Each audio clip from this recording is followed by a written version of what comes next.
ठीक है, अब हमारा नेक्स्ट टॉपिक है पैंक्रियाटाइटिस। इसके अंदर 10 क्वेश्चंस है।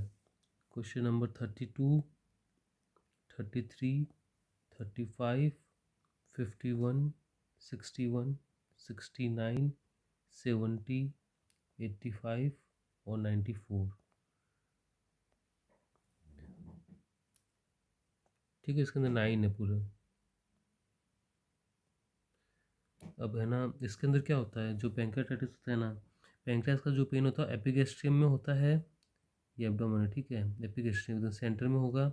उसका अंदर वो रेडिएट करेगा बैक साइड में, जो लोअर बैक होता है ना अपना, पीठ की तरफ, पीछे की तरफ, वर्टिब्रे की तरफ, वहाँ तक ये रेडिएट करेगा पीछे की तरफ। Characteristic girdle.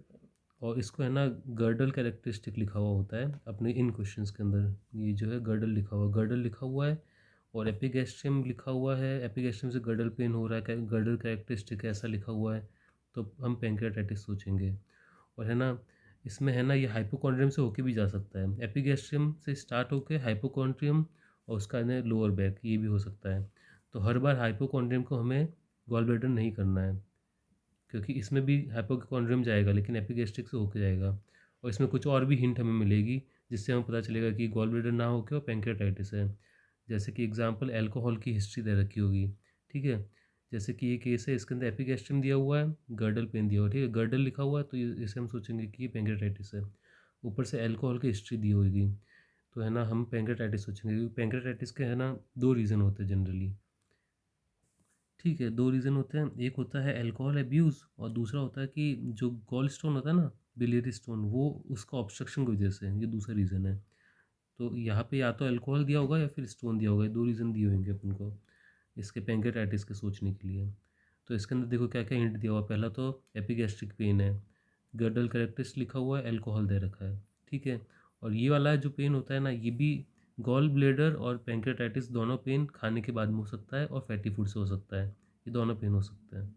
और खाने के बाद में और कौन से पेन होते थे, डुओडेनम वाला पेन होता था खाने के बाद में। ठीक है, तो कंफ्यूज नहीं करना है।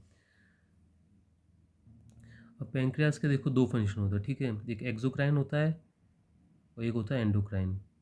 है ना, जो एक्सोक्राइन फंक्शन होता है इसमें ये एंजाइम सिक्रीट करता है, तो जो एंजाइम है ना फैट को या फूड को डाइजेस्ट करने में काम आता है, फैट को मेनली। और जो एंडोक्राइन होता है वो इंसुलिन वगैरह बनाता है। ठीक है, तो अगर एक्सोक्राइन फंक्शन ख़त्म हो गया है, पैंक्रियास को नेक्रोसिस हो गया या पैंक्रियाटाइटिस हो गया, एक्सोक्राइन फंक्शन ख़त्म हो गया है, तो फैट को डाइजेस्ट नहीं कर पाएगा। फैट को डाइजेस्ट नहीं करेगा तो हम है ना जो फैटी स्टूल आएगा उसको हम बोलते हैं स्टेटोरिया। ठीक है, इसके अंदर क्या होता है कि जो है ना न्यूट्रिशन, जो फैटी न्यूट्रिशन होता है उसे डाइजेस्ट नहीं कर सकते हैं।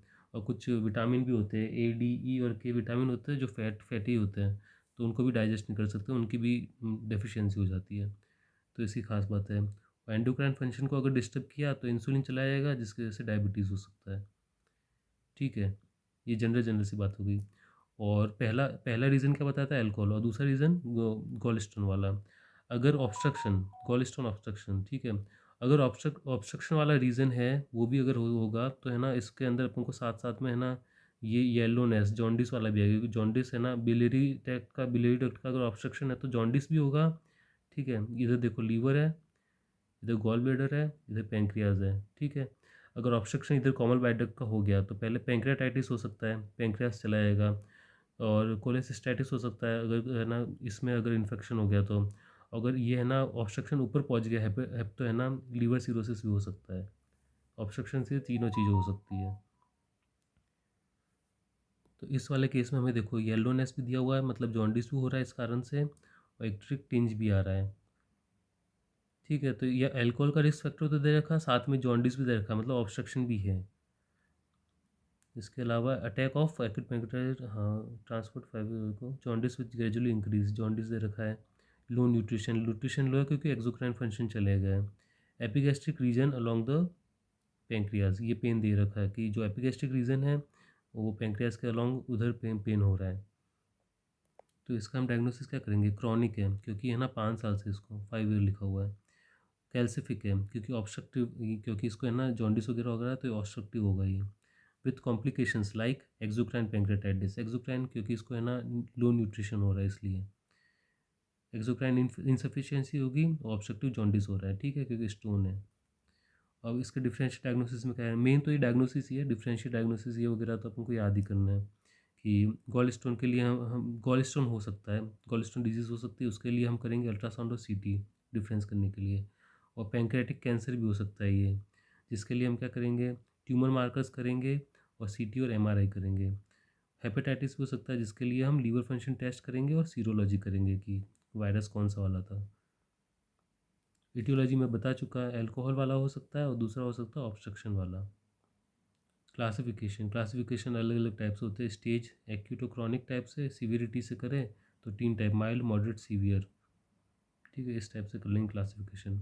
और ट्रीटमेंट में वही कंजर्वेटिव में क्या चीज़, 3 चीज़ कॉमन रहती है हर बार, पेन हो गया, उसके बाद में ठीक है, हर कंजर्वेटिव में हमें 3 चीज़ तो डालनी ही है, पेन, आईवी फ्लूइड और एंटीबायोटिक, ये तो हमें हर कंजर्वेटिव में डालनी है, 3 चीज़ डाल देंगे हम। उसके अलावा इसके अंदर जो पैंक्रेटाइटिस में एक्स्ट्रा इस केस में ये देखो, क्योंकि इसके अंदर डाइजेशन नहीं हो रहा है फैट का, तो हम इसे एक्सोक्राइन जो एंजाइम्स ये नहीं रिलीज़ कर पा रहा है पैंक्रियाज, वो हम देंगे उसे बाहर से। इसे न्यूट्रिशन सपोर्ट देंगे क्योंकि इसकी हेल्थ कमज़ोर हो जा रहा है, ये न्यूट्रिशन नहीं मिला इसे पैंक्रेटाइटिस की वजह से। और इसको अल्कोहल छुड़वा देंगे क्योंकि अल्कोहल एक रिस्क फैक्टर है। और ये सब कुछ अगर फेल हो गया कंजर्वेटिव तो हम इसे लास्ट में सर्जिकल करेंगे। अब सर्जिकल इंडिकेशन क्या होगा कि अगर है ना इंट्रैक्टेबल पेन है, पेन कहाँ से हो रहा है ये हमें पता नहीं चल रहा है या सही नहीं हो रहा पेन तो, और ऑब्स्ट्रक्टिव जॉन्डिस है, अगर है ना कोई गॉल स्टोन है, ठीक है, तो गॉल स्टोन को निकालने के लिए हम क्या करते हैं, ईआरसीपी दो काम में आता है, डायग्नोसिस भी करता है, ट्रीटमेंट भी करता है। इससे हम डायग्नोसिस स्टोन देख लेंगे और ट्रीटमेंट हम पूरा ये जो होता है ना अंदर तक जाता है, स्टोन को पकड़ता है, तोड़ता है, या तो निकाल लेता है साथ में या फिर तोड़ के वो अपने आप यूरिन में निकल जाता है ईआरसीपी के अंदर। बिलियरी स्टेंटिंग, या तो स्टेंट लगा देंगे बाइल डक्ट में, या फिर ये थोड़ा वो सर्जरी आ गया कि है ना हेपेटो जेजुनोस्टोमी, जो लीवर है ना, लीवर के साथ में जो जेजुनम होता है उसको ऐसे लगा देंगे ताकि बाइल सीधा जेजुनम के अंदर जाए। ठीक है, उसका अगर सीडोसिस्ट या फिर एब्सेस है तो एब्सेस को हम ड्रेनेज करते हैं, ठीक है, सिस्ट या एब्सेस को भी फ्लूइड है तो हम उसे ड्रेनेज कर देते हैं।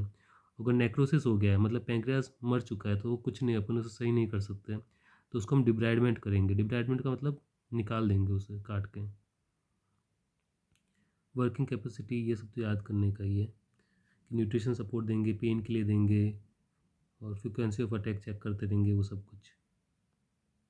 प्रोग्नोसिस ये भी याद करने की, 2 चीज़ याद करने की। ठीक है, अब नेक्स्ट केस 33।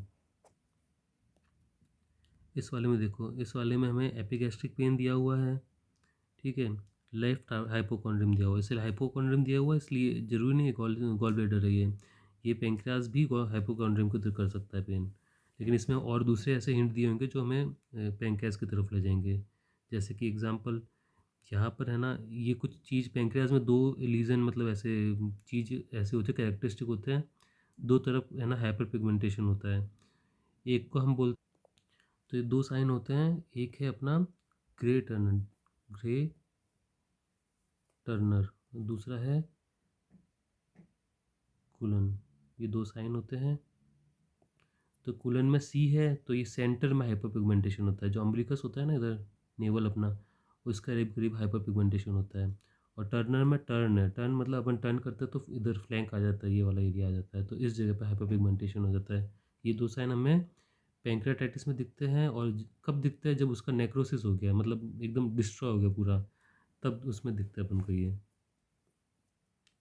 तो इसके अंदर ये दे रखा है कि साइड ऑफ द एब्डोमेन, ठीक है, तो ये ग्रे टर्नर साइन हमें दे रखा है, तो इससे हमें पता चल रहा है कि पैंक्रियास का केस है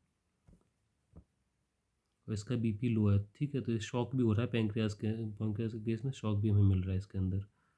और है ना, इसमें देखो क्या लिखा है, sharply painful in the epigastrium and left hypochondrium, तो लेफ्ट हाइपोकॉन्ड्रियम है लेकिन साथ में एपिगैस्ट्रियम भी, एपिगैस्ट्रियम साथ में दे रखा होता है हर बार अगर ये पैंक्रियाटाइटिस का केस है। और ल्यूकोसाइट बढ़ रखे हैं मतलब कोई भी इन्फ्लामेशन हो रहा है। और ये फोकल मायोकार्डियल हाइपोक्सिया है ना, ये ऐसा होता है कि जो पैंक्रियाज होता है ना, पैंक्रियाटाइटिस जब होता है तो वो है ना कुछ इन्फ्लामेटरी केमिकल निकालता है, तो वो पूरा सिस्टमिक बॉडी को, पूरे बॉडी में किसी भी जगह पर है ना इन्फ्लामेशन करा सकता है। तो मान लो अगर वो लंग के अंदर चला गया ना तो अपने ARDS करा देगा, तो उससे है ना हाइपोक्सी हो जाएगा, उससे हमें MI के सिम्टम मिल सकते हैं। तो MI को हमें डिफरेंशियल में रख सकते हैं इस केस में, पैंक्रियाटाइटिस के केस में। तो इसका जो डायग्नोसिस होगा डिस्ट्रक्टिव पैंक्रेटाइटिस होगा, डिस्ट्रक्टिव या फिर नेक्रोसिस, क्योंकि इसके अंदर हमें ग्रेट रनर या कूलन में से कोई एक साइन मिल रहा है तो। और हीमोडायनेमिक वायलेशन, क्योंकि इसके अंदर हमें शॉक मिल रहा है, ठीक है। शॉक मतलब कि 90-60 इतना कुछ कम हो गया है, ठीक है, इसलिए इसको शॉक कहेंगे। इतना हो गया, इसका डायग्नोसिस हो गया। तो या तो इसको इक्वल होगा या फिर इससे लेस देन होगा, तो शॉक होगा। और इसके डिफरेंशियल में हम क्या रखेंगे, पैंक्रेटाइटिस मतलब जो भी उस एरिया में जो भी होता है, इन इस एब्डोमेन एरिया में, इसको अपर एरिया में मान लो, तो या तो बाउल ऑब्स्ट्रक्शन हो रहा है। कोलोसिस्टैटिस तो हमें रख ही रहे हैं, क्योंकि है ना, क्योंकि जो हाइपोकॉन्ड्रियम है उधर पेन है, तो कोलोसिस्टैटिस हम डायग्नोसिस में रख ही रहे हैं डिफरेंशियल में। और पेप्टिक अल्सर डिजीज़ ये भी हम रखेंगे, क्योंकि इसके अंदर भी खाने के बाद है ना पेन हो सकता है, और अपने पैंक्रेटाइटिस में भी हो सकता है, गॉल ब्लैडर में हो सकता है, इन सब में हो रहा खाने के बाद, तो इनको हम डिफरेंशियल में रख लेंगे। और एम आई डिफरेंशियल में रखेंगे, क्योंकि हाइपोक्सिया हो सकता है तो एम आई के सिम्टम आ सकते हैं। एडिशनल टेस्ट में क्या करेंगे, अब जो पैंक्रियाज होता है वो दो एंजाइम निकालता है, लाइपेज और एमाइलेज, तो इन दोनों को हम चेक कर लेंगे, ठीक है, ये पैंक्रियाज के एंजाइम है। और जो सी टी स्कैन अल्ट्रासाउंड हमें हर जगह डाल देना है, सी टी स्कैन अल्ट्रासाउंड हर जगह। एटियोलॉजी वही सेम, या तो कोलेस्ट्रॉल या फिर अल्कोहल है। Classification mild moderate severe. Complication, complication में देखो नेक्रोसिस, या तो नेक्रोसिस हो गया पेंक्रियास का पूरा, अब फिलहाल तो पेंक्रियाटाइटिस है इस पेशेंट को, अगर नेक्रोसिस हो जाएगा, डेड हो जाएगा पेंक्रियास तो नेक्रोसिस।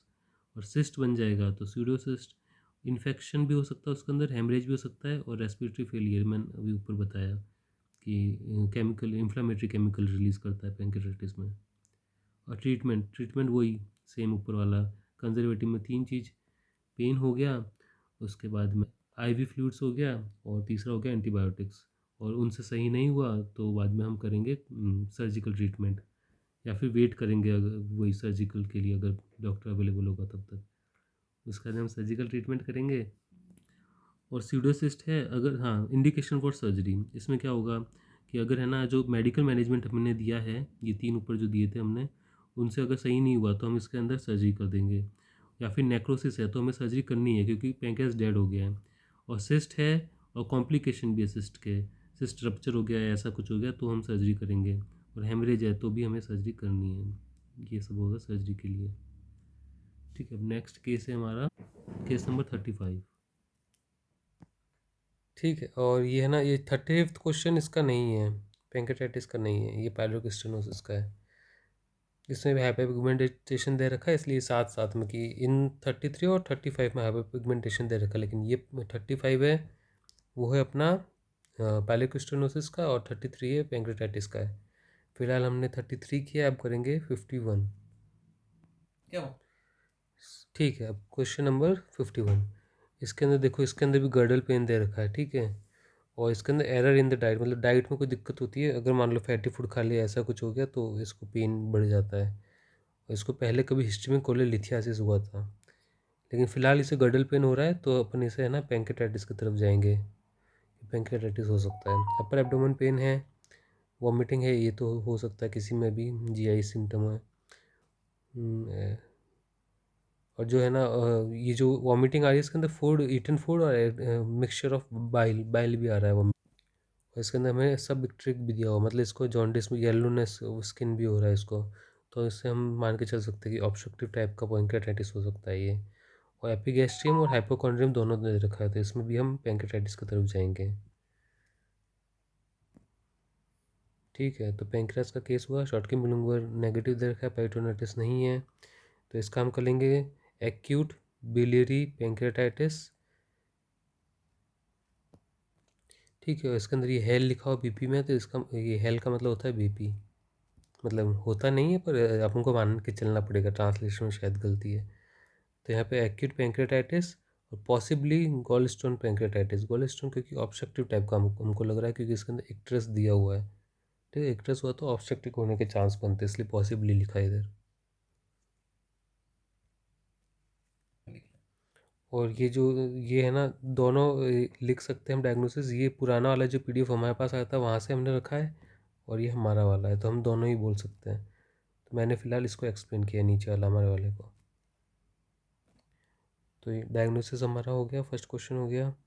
हिस्ट्री ऑफ कोलेलिथियासिस, तो कोले मतलब गॉल ब्लेडर के अंदर तो स्टोन थे, लिथियासिस मतलब स्टोन, कोले मतलब गॉल ब्लेडर के अंदर, तो गॉल ब्लेडर के अंदर स्टोन थे तो स्टोन नीचे भी आ सकता है। तो जब स्टोन नीचे आ जाएगा कॉमन बाइल डक्ट के अंदर, तो वो है ना पेंक्रेटाइटिस, गॉल और कोलेसिस्टाइटिस और सीरोसिस तीनों चीज़ करा सकता है।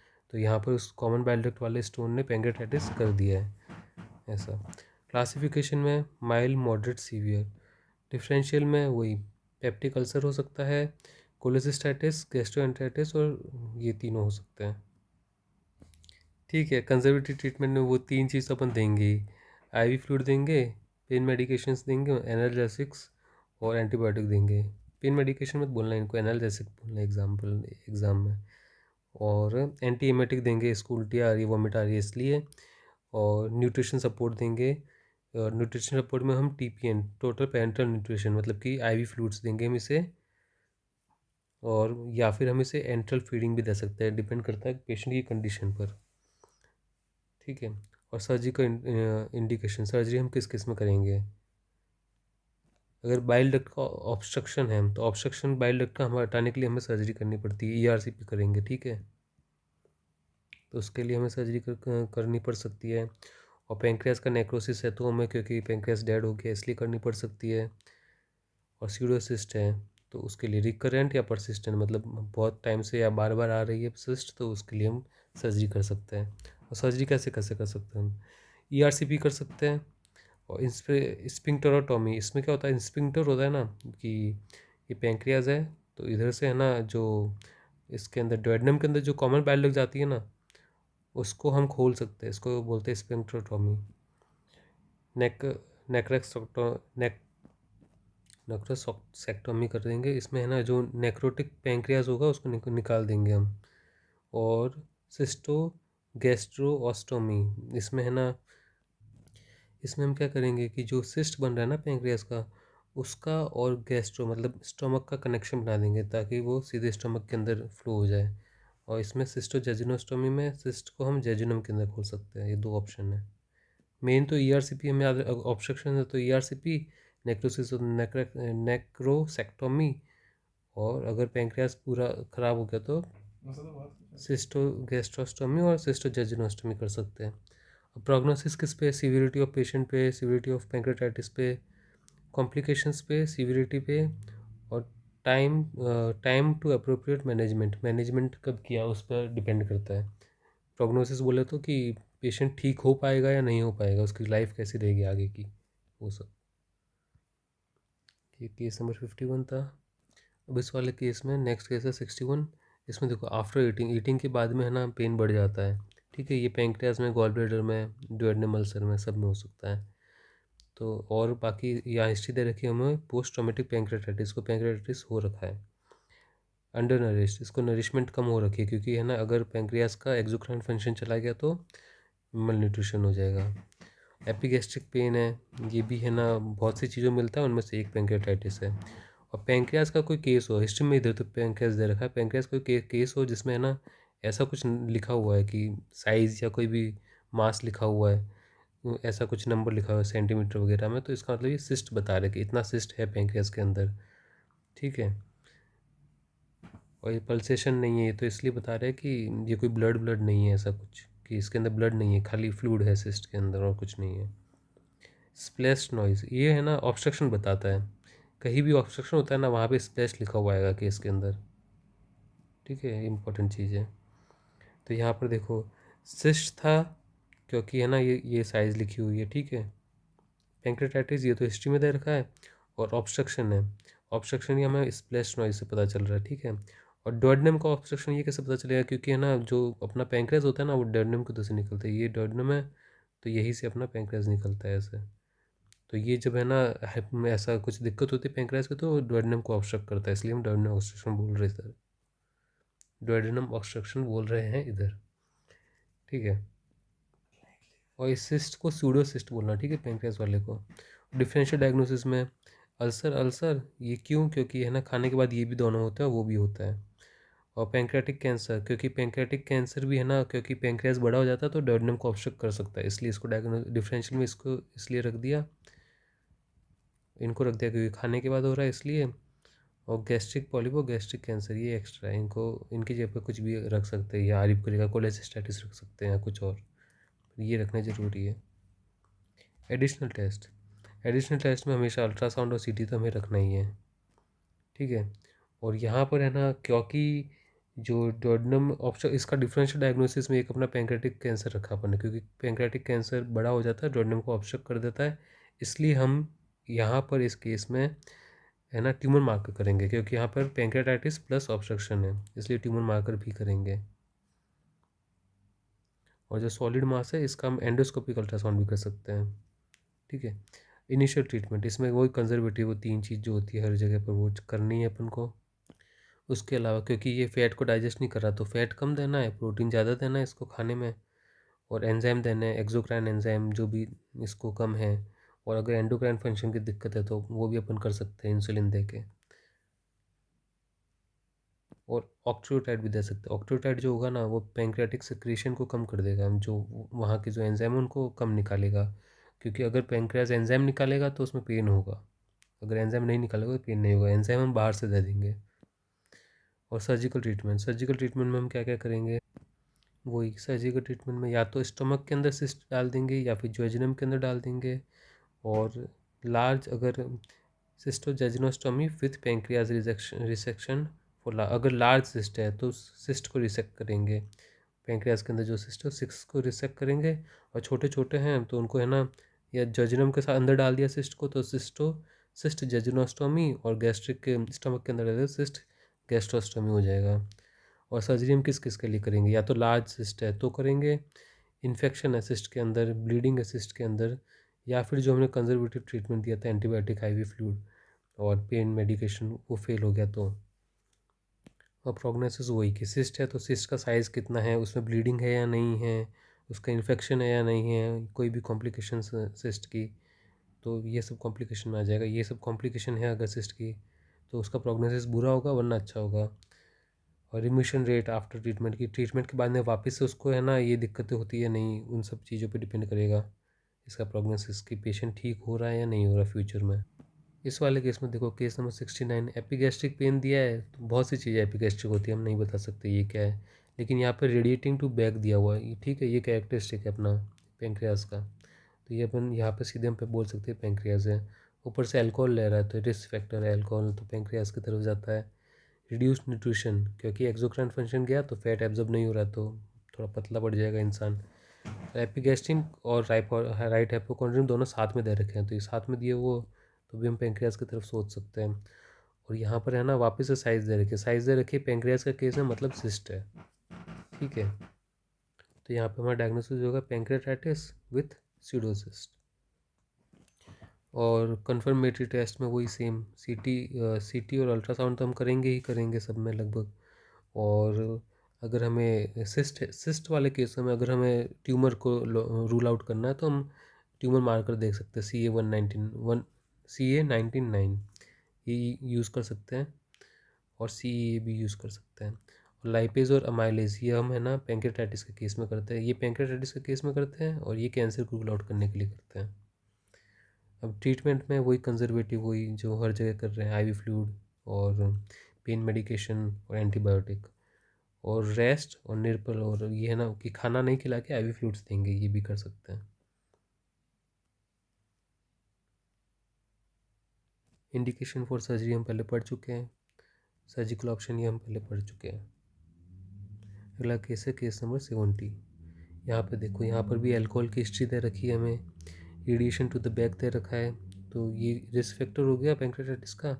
और रेडिएशन टू द बैक ये पेंक्रियाज के केस में होता है, ठीक है। हार्ड ब्रीदिंग में दिक्कत आ रही है, ये भी पेंक्रेटाइटिस में होता है, क्योंकि इन्फ्लामेटरी केमिकल्स रिलीज करता है पेंक्रियाज। और इसमें पेरिटोनियल इरिटेशन हो रहा है, मतलब इसके अंदर पेरिटोनाइटिस के भी साइन आ रहे हैं ऐसा। इस केस में देखो यहाँ दिया रखा है कि fluid in the stuffing bag, तो ये स्टफिंग बैग वगैरह जो भी फ्लूइड बता रहे हैं इस सिस्ट के बारे में कहना चाह रहे हैं, ठीक है। इस केस में ये fluid in the stuffing bag लिखा है, इसका मतलब है कि जो ओमेंटल बर्सा होता है ना, ये पैंक्रियास के पीछे पीछे एक सैक लाइक स्ट्रक्चर होता है, इसके अंदर फ्लूइड इकट्ठा हो गया है पैंक्रियास का। और there is free fluid in the abdomen cavity, तो एब्डोमेन कैविटी के अंदर भी फ्री फ्लूइड इकट्ठा हो गया है। तो एब्डोमेन कैविटी में अगर फ्लूइड चला गया तो पैंक्रियाटाइटिस कर देगा, ये पेरिटोनाइटिस कर देगा। ठीक है, तो ये there is free fluid in the abdomen cavity, इससे हो जाएगा पेरिटोनाइटिस हो जाएगा। एंजाइमेटिक, क्योंकि ये एंजाइम्स जो फ्लूइड है उसमें एंजाइम्स है, पैंक्रियाटिक एंजाइम है इसलिए। और ये एक्यूट डिस्ट्रक्टिव पैंक्रियाटाइटिस है। अब ये डिस्ट्रक्टिव क्यों है, इसके अंदर क्या डिस्ट्रक्शन का साइन दिया है कि इसके अंदर फोकाई है जो कि है ना रिफ्लेक्शन कर रहे हैं, इंक्रीज रिफ्लेक्शन कर रहे हैं, मतलब ज़्यादा रिफ्लेक्शन कर रहे हैं। तो ये फोकाई मोस्ट प्रोबेबली कैल्सिफिकेशन है। ठीक है, कैल्सिफिकेशन कब होता है, जब है ना पैंक्रियास का क्रॉनिक पैंक्रियाटाइटिस है ना, तो उसका नेक्रोसिस हो जाता है तो उसमें कैल्सिफिकेशन होने लगता है, तो उस हिसाब से यहाँ कैल्सिफिकेशन हो रहा है, तो हमारा डिस्ट्रक्टिव टाइप का हो गया पैंक्रियाटाइटिस। ठीक है, फिर ये डिस्ट्रक्टिव हो गया क्योंकि कैल्सिफिकेशन है पैंक्रियाटाइटिस, क्योंकि एल्कोहल की हिस्ट्री दे रखी है, रेडिएशन टू द बैक दे रखा है, और अल्ट्रासाउंड पे भी हमें नेक्रोसिस दिख रहा है। ठीक है, और एंजाइमेटिक पेरिटोनाइटिस, पेरिटोनाइटिस क्योंकि यहाँ पर पेरिटोनल सिम्टम दिख रहे हैं, ये यहाँ लिखा हुआ है, ये रहा पेरिटोनल इरिटेशन लिखा हुआ है, तो पेरिटोनाइटिस। और एंजाइमेटिक है क्योंकि ये पैंक्रियास के एंजाइम की वजह से हो रहा है। वैसे क्लासिफिकेशन एक्यूट और क्रॉनिक दो टाइप के होंगे, तो एक्यूट वाला अपन को इस केस में दिख रहा है। एग्जामिनेशन वही अल्ट्रासाउंड और सीटी तो हम करेंगे हर चीज़ में। ठीक है, उसके अलावा क्योंकि पैंक्राइज है तो लाइपेज एमाइलेज भी हमें करना पड़ेगा, और बाकी जो दूसरे केस में कॉमन है वो उठा के रख सकते हैं। कंजर्वेटिव थेरेपी, कंजर्वेटिव थेरेपी वही जो हर में करते हैं अपन, वही तीन चीज़, आईवी फ्लूइड और एंटीबायोटिक्स और पेन मेडिकेशन। उसके अलावा क्योंकि है ना पैंक्रियास के डिजीज़ में इसको रेस्पिरेशन में दिक्कत होती है, हम ऑक्सीजन दे सकते हैं, और क्योंकि ये है ना फैट डाइजेस्ट नहीं कर पाएगा सही से, और इस वजह से हम इसे निर्पलोरल रखेंगे, जिसके अंदर हम इसे खाना नहीं खिलाएंगे और आईवी फ्लूइड्स देंगे। ठीक है, और सर्जिकल इंडिकेशन ये लगभग हम जो पहले पढ़ चुके वही रिपीट हो रहा है। इसमें एक्स्ट्रा अगर है कुछ, failure to improve with conservative therapy से अगर नहीं सही हुआ तो हमें करेंगे इसके अंदर, और अगर परफोरेशन है किसी भी चीज़ का तो हम सर्जरी इंडिकेशन रहती है। इन्फेक्शन हो गया किसी का, नेक्रोसिस हो गया, तो सर्जरी इंडिकेटेड है।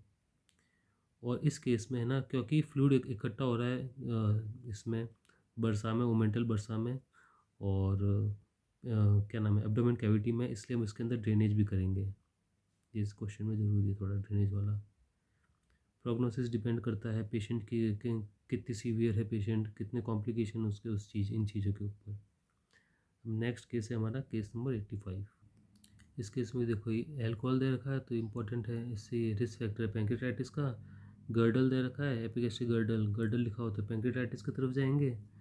और है ना ये जो गैस्ट्राइटिस है ना, ये भी एक रिस्क फैक्टर है पैंक्रियाटाइटिस का। उसके अलावा एपिगैस्ट्रियम और हाइपोकॉन्ड्रियम दोनों साथ में है, तो ये भी पैंक्रियाटाइटिस अपन सोच सकते हैं। गॉलब्लैडर भी सोच सकते हैं हाइपोकॉन्ड्रियम देख के, लेकिन एपिगैस्ट्रियम, हाइपोकॉन्ड्रियम और साथ में गर्डल भी दे रखा है, तो गर्डल ज़्यादातर अपन को पैंक्रियाटाइटिस की तरफ ले जा रहा है।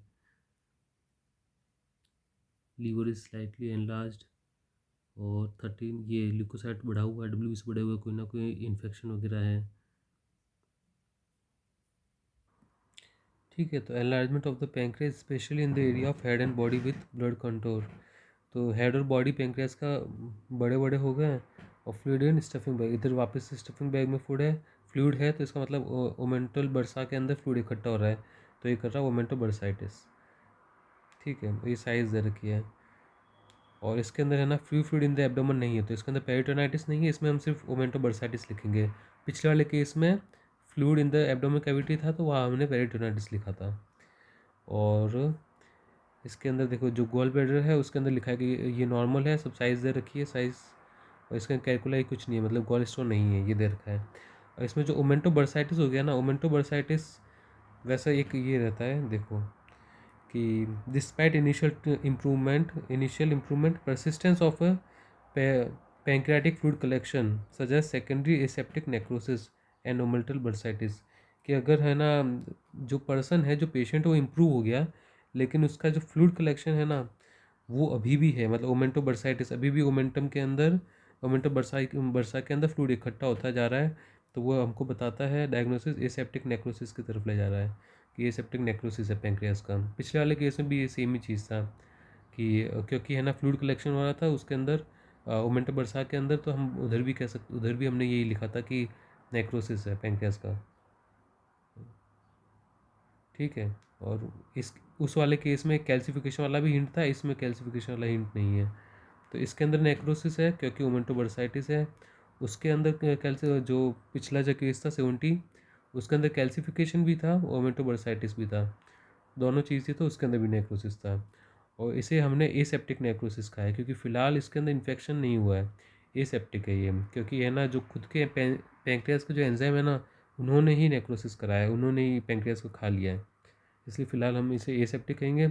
अगर ये सेप्टिक हो जाएगा तो हमें इसे सीवियरली मतलब अच्छे से ट्रीट करना पड़ेगा। और इसके अंदर कॉम्प्लिकेशन इस हाँ जो इसका डायग्नोसिस में अगर हम ना एक्यूट पैंक्रेटाइटिस लिखा है तो कॉम्प्लिकेशन हो गया एसेप्टिक नेक्रोसिस, मतलब नेक्रोसिस हो जाएगी, कॉम्प्लिकेशन हम कह सकते हैं। ऑटो डायलेशन क्योंकि है ना खुद के पैंक्रियास के खुद के एंजाइम्स ने उसको नेक्रोसिस कर दिया है। ठीक है। ओमेंटो बरसाइटिस ये भी इसका कॉम्प्लिकेशन में आ जाएगा। फर्दर टेस्टिंग में अल्ट्रासाउंड सीटीएम कर ही रहे, माइलेज लाइपेस कर लेंगे और एंडोस्कोपिक अल्ट्रासाउंड भी कर सकते हैं। ट्रीटमेंट वही कंजर्वेटिव करेंगे पहले, NPO nil per oral, IV fluids, pain medication, और अगर सेप्टिक होता है तो एंटीबायोटिक। एंटीबायोटिक वैसे भी दे सकते हैं हम कि सेप्सिस ना हो जाए। और इसके अंदर फ्लूइड कलेक्शन है तो इसके अंदर हम ड्रेनेज करना ज़रूरी है इस केस में। और 70 नंबर, केस नंबर 85 और केस नंबर 70 दोनों में हमें ड्रेनेज करना ज़रूरी है क्योंकि इनके अंदर ओमेंटल बर्सा के अंदर फ्लूइड है। परक्यूटेनियस ड्रेनेज भी कर सकते हैं हम। इसके अंदर क्या करेंगे, सीधे हम नीडल डालेंगे एब्डोमेन के अंदर और उधर से है ना बर्सा के अंदर, उधर से निकाल लेंगे फ्लूइड को। Indication for surgery, necrosis, haemorrhage और रिफ्रैक्टरी, बार बार हो रहा है तो रिफ्रैक्टरी। सर्जरी के ऑप्शन, नेक्रोसिस है तो नेक्रोसेक्टोमी, नेक्रोस्टिक पार्ट को हम निकाल लेंगे, पूरे पेंक्रियास को नहीं निकाल रहे हैं। और लेवाज क्योंकि है ना फ्लूइड कलेक्शन है तो फ्लूइड को निकालेंगे, उसको लेवाज बोल रहे हैं। और जो भी नेक्रोसिस वाला पार्ट है उसे निकाल देंगे वही। Outcome depends on the extent of necrosis, कितना नेक्रोसिस हुआ उसके ऊपर आउटकम डिपेंड करता है कि भाई पेशेंट का फ्यूचर कैसा होगा, वो सब। रिकमेंडेशन याद करने की चीज़ है। Once clinical stability achieve, advance diet, एक बार स्टेबिलिटी आ गई तो हम उसे डाइट दे सकते हैं, उससे पहले हम एनपीओ रखेंगे उसे, मतलब आईवी फ्लूइड्स देंगे। रिस्क फैक्टर हमें रोकना है, अल्कोहल उसका बंद करना पड़ेगा। फॉलोअप इमेजिंग के लिए बुलाएंगे उसे कुछ कुछ दिनों बाद में, कि ऑपरेशन के कुछ दिनों बाद में, कि उसको वापस से रिकर तो नहीं हुआ, वापस से हो तो नहीं रहा। और उसे पैंक्रेटिक एंजाइम देंगे, ये इंपॉर्टेंट चीज़ है एंजाइम देना, क्योंकि उसका एक्सोक्राइन जो है वो फंक्शन ख़त्म हो गया क्योंकि हमने उसको निकाल दिया नेक्रोटिक पार्ट को, तो उसका फैट डाइजेशन नहीं होगा, तो उसके लिए हमें पैंक्रेटिक एंजाइम बाहर से देने पड़ेंगे। ठीक है, ये अब हमारे हो गए पैंक्रियास कंप्लीट। अब नेक्स्ट टॉपिक होगा हमारा ऑब्स्ट्रक्शन ऑफ कोलोन या फिर इंटेस्टाइन।